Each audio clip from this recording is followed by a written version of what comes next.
school, student, studying. كأي إنسان عنده طموح في الدنيا هذه ويحب يوصل يحقق حلمه، أكثر كلمة ديما تتقال له اقرأ لروحك تتوصل وين تحب. لكن هل إنه فما مجال باهي للتلميذ في تونس باش يقرأ فيه ولا لا، ويكون كيما بقية التلامذة الآخرين في أنحاء العالم؟ هذا هو موضوعنا اليوم اللي باش نحكيو فيه على القراية في تونس، وباش نركزوا على الليسيات بصفة عامة وبصفة خاصة زادة، خاطر اليوم باش نحكي لكم على الليسي اللي نقرأ فيه. باش نحكيو زاد على التجارب عاشوها برشا من الناس، اكيد تنجم انت تكون واحد منهم. باش نسمعوا برشا ناس حكيت في مواضيع تخصها هي، عطات رايها فيها وحكيت شنيا عاشت. تنسيوش تصليوا على سيدنا محمد صلى الله عليه وسلم، حطوا لايك وسبسكرايب ونسميو بسم الله نبداو. مرحلة الليسي تسمى أهم مرحلة للتلميذ، خاطر غادي باش يحدد مستقبله الكل وباش يعدي أهم 4 سنين ليه في القراية. في ال4 سنين هذوكم لازم تكون متوفر للتلميذ أبسط حقوق عنده باش ينجم يقرأ مرتاح ويكون في بيئة ملائمة. نحبكم تركزولي بالكدا على كلمة بيئة ملائمة، خاطر هذا اللي 90% من ليسيات تونس الكل مش مستعرفة بيه، والمسؤولين عاملين مول الدار مشهورين. نعطيكم مثال بسيط على الاخر صدي ليا انا، قاعد مره وحدي ما درت بحتى انسان، يجيني القيم يعمل لي مرتاح، قلت له مريقل، قال لي اي يقلب اقلب هكا الكاسكيت. من الشيره الاخرى يتعداو تلامذه اخرين السوقر في ايديهم والبنات المناد لا حد شيء والكلام الزايد، وهو مول الدار مش هوني. الدخان في وقتنا توا ولا حاجه عاديه على الاخر. ساعات نبدا قاعد مع اصحابي في الليسي وندخلوا للكلاس نقعدوا وحدنا، نجيو نلقاو ولاد مش حتى من الليسي داخلين بعدنا يدوروا في السيجارو، وانتم تعرفوا على شنيا قاعد نحكي. واللي دارها عامله مول الدار مجوني وهي تعرف كل شيء. نجيو نعطيكم حكايه على الاستهتار اللي قاعد يصير في الادارات في الليسيات. عم يقف مصلحة بين رقم كلاس. في رقم كلاس جاب الواد يا واحد، كي أمه مشيت للليسي بداو يصيحوا عليها واحد، كذبوها قالوا لها انتي ماكش أمه وجاية من الشارع ومدرا شنيا، وكي ما بدات تقول لهم اسم ولقب واسامي صحابه ومدرا شنيا، عادوا كذبوها مرة أخرى وطردوها من البيرو. وليا ما عندها حتى دخل، مسكينة جاية تحب تنقل ولدها، تلقى روحها قدرها طايح من غير حتى أدنى سبب. والحالات هذه لينا منها برشا، جرة شنو؟ جرة الاستهتار اللي يصير في الليسيات. نمشيو لنقطة أخرى، الكلاسات وبالضبط التوول والكراسي. أنا نقرا في كلاس فيه فوق 40 رقبة ما شاء الله، والكلاسات راهو بالرسمي فارغة، فماش لا توول ولا كراسي. ولينا نتسابقوا شكون يجي الأول، واللي ما يخلطش الله غالب عليه، يمشي لوج يمين يدبر. وصلت بينا عند بروف قالنا اللي ما يلقاش بلاصه يهز دبشه ويروح، المشكله ماهيش مشكلتي، مشكلة الاداره. على ذكر التوبل والكراسي المكسرين، اسمعوا الغريبه هذيا من عند طفل صاحبي. وذي أثناء احنا قاعدين في كلاس، طلع ليش يحوي يعيط، خبطنا الكلنا، قالنا عطانا سمينا واحد دقيقة، قالنا باش نعطيكم صداع أهلي وكل واحد فيكم بوش يخلص 400,000 حق كرسي وطاولة. كي قلنا له أنا مثلا ما عملنا لك حتى شيء، ما كسرنا شيء، قالنا أنا نقول اللي تحب وانتم كذبوني ما قادرين تعملوا لي شيء، اللي يقولوا أنا ذاك هو اللي يمشي.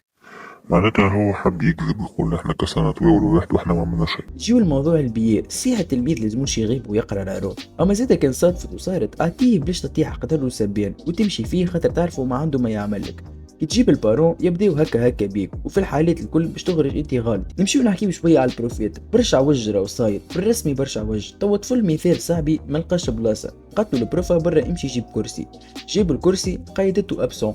مشي للي دار حكى لهم الحكايه. حسب رايك عزيزي المشاهد شنو قالوا له؟ تفضل ولدي خذ البيي، اخرج علي وجيب البارون، ما فما حتى قلق، اجا خذ وقت ما تحب، عندك الحق ولدي تفضل البيي. الإجابة معروفة شباب، العملة لا يدو لا ساق طفل، رساته جايب البارون وياكل في البخس كالعادة. وساعات والله البروفيت بخاخهم أصغر من التلامذة. تو مثال، أنا اليوم عديت دوار، في عوض ما نبدا مركز وكل البروف يغني ويضحك ويدربك على الطاولة، شميتك كيكة في التلامذة باش ما يركزوش، وفي الآخر خسر علينا الكل، حتى واحد له باش ياخذ المعدل فيكم. من شيرة أخرى صدقوني البروفيت بيدهم متيقرين أكثر من التلامذة، وفما ناس ما يخافوش ربي، يدخل يقعد يعدي معاك شوية وقت ولا يقري لا يخلي شكون يقرا.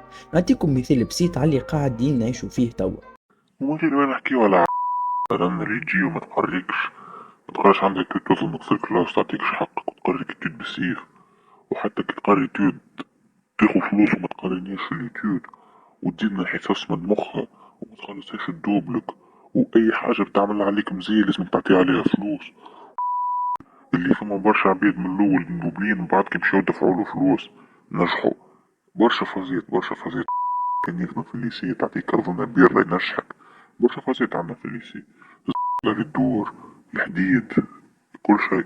هذه عينة من العينات اللي كنتوا تسمعوا فيها. طفل صاحبي باش ينطق وهو يحكي لي، يعني تقرا على روحك وتحفظ، ومن بعديك خاطرك ما تقراش اليود ترسي لك مصفر. كيفاش بالله تحبوا تونس تتحسن ومازلت فما ناس تعيش هكا وتخمم هكا، ومن بعد يحسب روحه بروف ولا بروفا مع الاساتذه الاخرين. زيد خلينا نعطيو لكل واحد حقه. كي تجي تخمم فيها 6 ولا 7 من الناس في الاداره لازم يمشيو ليسي كامل، تحسها زاده صعيبه برشا. زيد لازم التلامذة يعملوا مخ ويرزنوا، خاطر اللي قاعد يصير مش عادي. والله كان مش قدر ونعرف اللي ما يجيش نحكي في الفيديو شنو صاير في الايامات هذيا في بلوك المات، وهاو الناس الكل تعرف والفاهم يفهم. معناها احنا مانيش ناقصين باش نقعدوا ديما نلوموا على الاداره في كل شيء. مثال التواول والكراسي المكسره ما هو بالمخ، مش واحدة قامت وتعاركت بينات بعضها باش تكسرت، ما هو بفعل. هما الجهات زوز مقصرين كتلامذة كل إدارة. مثال عندي صاحبي قال لي من غير لا تقول اسمي في ساعة من ليسي البارحة مع أصحابه، وصحيح هو غلط. كي رجع باش ياخذ بيه وباص قالوا له لا، في عوض ما يقولوا له جيب البارون وكاهو يعملوا له انتم عاملين تكوين عصابة وكالعادة تطيح القدر والسبان والخالعين بنك سنترال. يعني هذه الحاجات الزايدة اللي نحكي لكم عليها. عندي صاحبي آخر قال لي نورمال قول اسمي يوسف من غير لا تقول على اللقب،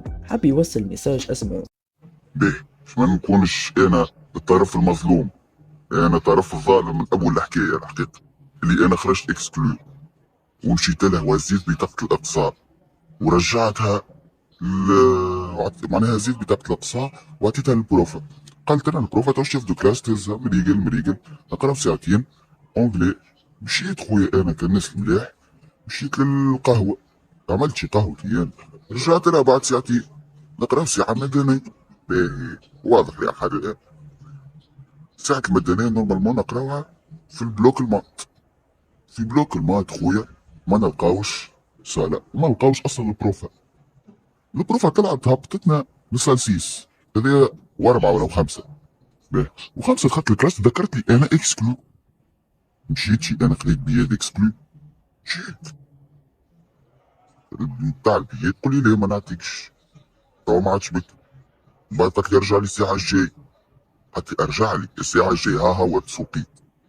رجعت لها الساعة الجاية شنو قالت لي لا برا عيط البارون بتاعك. معناها انا وليت نلعب وانا ديجا عندي دوفوار ولينا نلعب وتعمل لي عيط البارون بتاعك في الساعة اللي انا عندي فيها دوفوار.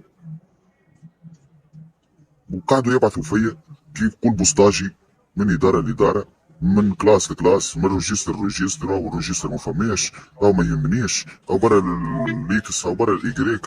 خويا لقونا حل. وبالله نتفاهموا في نقطة معينة. صحيح كان الطفل هو الغلط هو الظالم هو اكسكلو اللي تحبوا عليه، اما راهو بالرسمي كي يبدا هو ابسون باش يعدي دوفوار خليوه يعديه الدوفوار. الدنيا مش باش تشوفك يعدي دوفوار وهو اكسكلو والا ابسون. وحسيتوا شباب ان شاء الله يكون عجبكم الفيديو. سامحوني شباب برشا عباد بعثوا لي فوكالات ما نجمش نحطهم كل خاطر الفيديو سينو باش يكون طويل برشا. نحب نعمل بيك شراوت لخويا مصطفى اللي قال لي يقول اسمي نورمال في الفيديو خاطر ما يقراش في الليسي نتاعنا، احنا يقرا في الليسي اخر معناها يعملوا له عامله. وشباب كان قعدت بريود كبيره ما هبط حتى فيديو، اعرف راني انا واصحابي بعثونا ورشنا السيمون على الفيديو والفوكالات هذيا. ما هذاك هو واقعنا واقع نتصور معظم ليسيات تونس الكل. المهم شباب بيس.